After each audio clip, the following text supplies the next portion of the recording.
আব্দুল হামিদ তো প্রশাসনের সহযোগিতায় গিয়েছে, আব্দুল হামিদ তো বঙ্গভবনের কলে গিয়েছে, আব্দুল হামিদ তো আপনাদের উপদেষ্টাদের ফোনে গিয়েছে, আব্দুল হামিদ তো আপনাদের সিদ্ধান্তের মাধ্যমে গিয়েছে। আপনি আবার বাংলাদেশে তদন্ত করে কার বিচার করবেন? জনগণের সাথে এই সকল প্রতারণা, এই সকল রহস্যময় কথাবার্তা বলার দরকার কি আছে আপনাদের? আপনারা জুলাই বিপ্লবটাকে ধ্বংস করে দিয়েছেন। বাংলাদেশের মানুষের চাহিদা কি সেটা আপনারা বুঝতে অক্ষম হয়েছেন। আপনারা আব্দুল হামিদকে বাংলাদেশ থেকে অন্য দেশে যাওয়ার সুযোগ করে দিয়ে এখন আবার বলছেন হামিদকে এই দেশ থেকে অন্য দেশে যাওয়ার সুযোগ যারা করে দিয়েছে তাদেরকে আইনের আওতায় আনবেন। আপনি আইনের আওতায় আনবেন বাংলাদেশের প্রেসিডেন্ট ভবনের কোনো একজন নির্দেশদাতাকে, আপনি আইনের আওতায় আনবেন আপনি আপনার নিজেকে, আপনি আইনের আওতায় আনবেন আপনি আপনার উপদেষ্টা মন্ডলীদেরকে। কি সব কথা বলে, কি আজগুবি মন্তব্য করছেন আপনারা। একজন সাবেক প্রেসিডেন্ট বাংলাদেশ থেকে যাচ্ছে, এটা আবার আপনাকে তদন্ত করে তারপরে নিশ্চিত হতে হবে কে অর্ডার দিয়েছে কে দেয়নি। আহাম্মক মনে করেছেন আমাদেরকে? বাংলাদেশের মানুষ কি কিছুই বোঝে না? গরু ছাগল মনে করছেন তাদেরকে যে যা খাওয়াবেন তাই খাবে? এটা কোনো সাধারণ নাগরিক নয়, এটা কোনো ছাত্রলীগের ওয়ার্ড পর্যায়ের কর্মী নয় যে কিভাবে পালিয়ে গিয়েছে আপনি তদন্ত করবেন।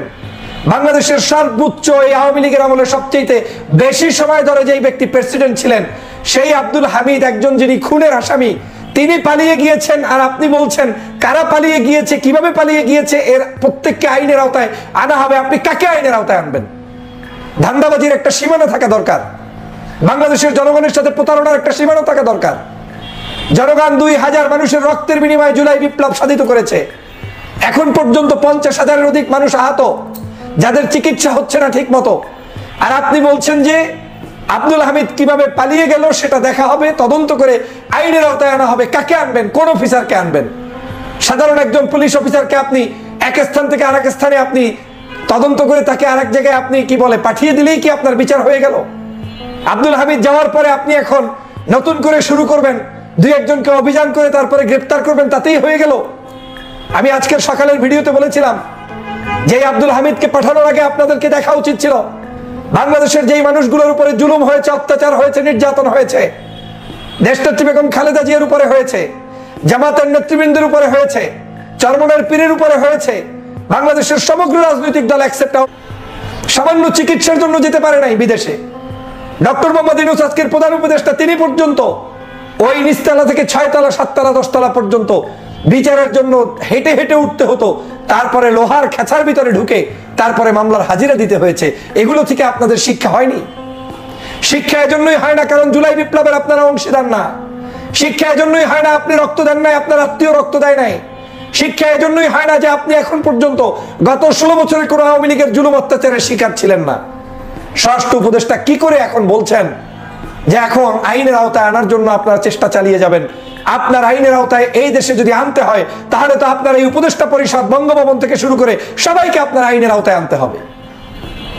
একজন রাষ্ট্রপতি চলে যাচ্ছে, আপনারা খবরও রাখেন না, আপনি জানেনও না। জানবেন কি? আপনারাই তো এটা করে দিয়েছেন।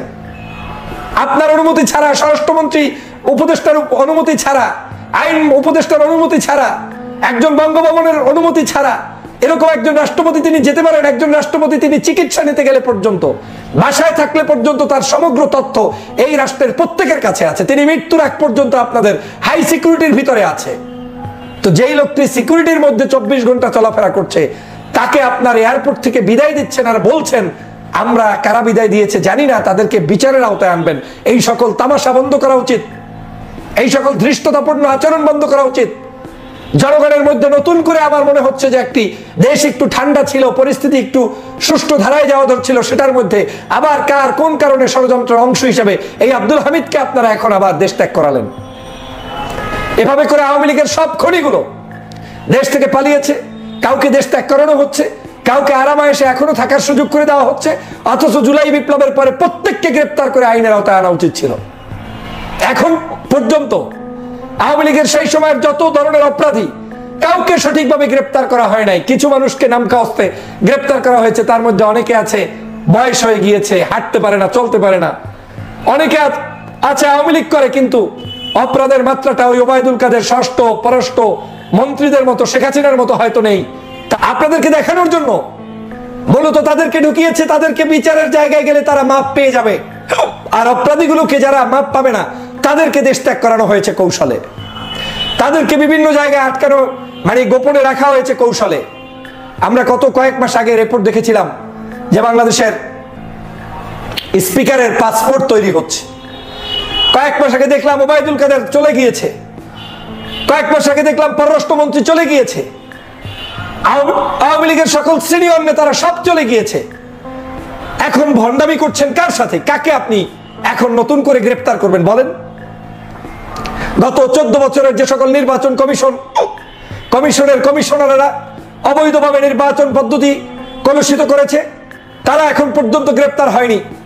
বাংলাদেশের কোন দুর্নীতিবাজ, দুষ্কৃতিবাজ যারা এই জুলাই বিপ্লবের সময় মানুষদেরকে হত্যা করেছে, তারা গ্রেফতার হয়নি। আর আপনি এখন নতুন করে আবার দেখাচ্ছেন যে এই আব্দুল হামিদ কিভাবে গেল, আইন দেখা হবে। আব্দুল হামিদ কিভাবে গিয়েছে আপনি জানেন না? রাতের বেলা আপনি জানেন না যে বাংলাদেশের একজন প্রেসিডেন্ট বাংলাদেশ থেকে বের হচ্ছে?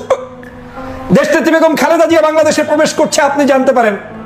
বিভিন্ন দেশ থেকে একজন দেশে আসছে যাচ্ছে, আপনি জানতে পারেন। কবি সাহিত্যিক সাংবাদিকরা দেশে প্রবেশ করছে, আপনি জানতে পারেন। আর আব্দুল হামিদ চলে যাচ্ছে, আপনি জানেন না। মিথ্যা বলে জনতার সাথে প্রতারণা করে আজকের এই সরকার আমাদের সাথে বেইমানি করছে। আমি মনে করি এই সরকারের নৈতিকতা হারিয়েছে। জুলাই বিপ্লবের যে মূল চেতনা, সেটা তারা ধ্বংস করে দিয়েছে। এই মুহূর্তে আর কোনো অপশন নেই। জনগণকে যদি ঐক্যবদ্ধ হওয়া না যায়, রাজনৈতিক দলগুলো যদি ঐক্যবদ্ধ হতে না পারে, তাহলে এই চোরের গোষ্ঠী চোরেরা বিভিন্ন জায়গায় পালিয়ে যাবে এবং এই সরকারের ছত্রছায়ায় তারা পালিয়ে যাবে। সরকারকে আমি হুঁশিয়ার করে বলতে চাই, অনেক বেশি ফাইজলামি করে ফেলেছেন।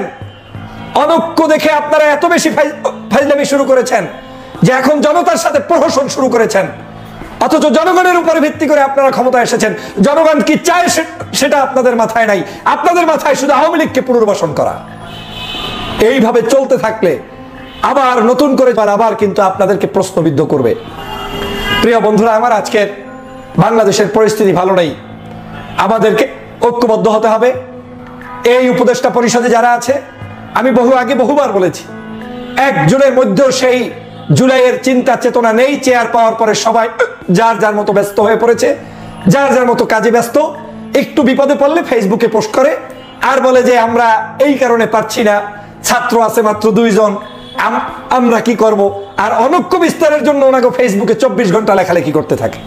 বাংলাদেশের রাজনৈতিক দলগুলোকে শত্রু বানানোর জন্য ওনারা ওনাদের মতো মন্তব্য করে, ওনারা নিজেরা দল গঠন করে, ওনারা যা ইচ্ছা তাই করে। আর যখনই বিপদে পড়ে তখন বলে যে আমরা কিছু জানি না, আমরা ছাত্র মানুষ, আমরা মাত্র 2 জন। আপনারা 2 জন পদত্যাগ করে বের হয়ে যান, রাস্তায় নেমে আসুন। তারপরে মানুষের কাতারে দাঁড়িয়ে সরকারের বিচার চান। যারা যারা অপরাধী তাদেরকে গ্রেফতার করতে সবাই নেমে আসুন। আপনাকে ওখানে থেকে করতে বলছে কে যদি কিছু করতে না পারেন। আর মানুষের মধ্যে অনৈক্য তৈরি করে দিবেন, বিভিন্ন রাজনৈতিক দলগুলোকে বিতর্কিত করে দিবেন, জামাতকে যুদ্ধাপরাধী বানিয়ে দিবেন, বিএনপিকে চোর ডাকাত বানিয়ে দিবেন, অন্য দেশপ্রেমিক রাজনৈতিক দলগুলোকে অপরাধী বানিয়ে দিবেন। নির্বাচনের কথা বললে আপনি অসুস্থ হয়ে পড়বেন।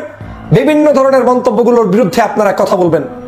আর আপনারা এখন যখন এই ব্যাপারে প্রশ্ন তোলা হয় তখন আপনারা চুপ করে থাকেন, তখন আপনারা মন্তব্য করেন। এটা হতে পারে না প্রিয় ভাইরা আমার।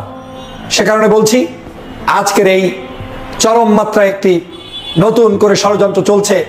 এই ষড়যন্ত্র থেকে আমাদেরকে রুখতে হবে এবং সবাইকে ঐক্যবদ্ধভাবে এই ষড়যন্ত্র মোকাবেলা করে এই ষড়যন্ত্রের পাড়ি দিয়ে আবার দেশ গঠন করার জন্য সবাইকে এক হতে হবে। এই সকল ষড়যন্ত্রের হাত থেকে যদি দেশকে আমরা রক্ষা করতে না পারি, তাহলে আমাদের এই প্রিয় মাতৃভূমি নষ্ট হয়ে যাবে, ধ্বংস হয়ে যাবে।